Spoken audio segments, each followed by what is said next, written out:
नमस्ते सर, मेरा नाम नैतिक सोनी है। मैंने साइबर लीलावत कंपनी के साथ मेरी साइबर सिक्योरिटी की इंटर्नशिप कंप्लीट की है। मैं दिल से शुक्रिया अदा करना चाहता हूँ वीरेंद्र कुमार सर का, कि जिन्होंने मुझे इस इंटर्नशिप के दौरान गाइडेंस दी थी।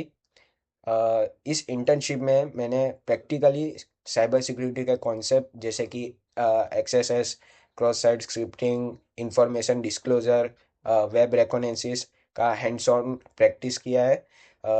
वीक 4 में मैंने पाइथन बेस्ड एक टूल बनाया है, वेब इन्फो एक्स डेवलप किया है, जिसमें मुझे domain intelligence, DNS record, SSL analyse, port scanning के रियल एक्सपीरियंस, मुझे अंडरस्टैंडिंग मुझे मिली है। इस इंटर्नशिप का बेस्ट पार्ट मुझे ये लगा कि इसमें मुझे प्रैक्टिकली नॉलेज मिला है। सो मैं साइबर लीलावत और वीरेंद्र कुमार सर का फिर से एक बार दिल से शुक्रिया अदा करना चाहता हूँ। Thank you.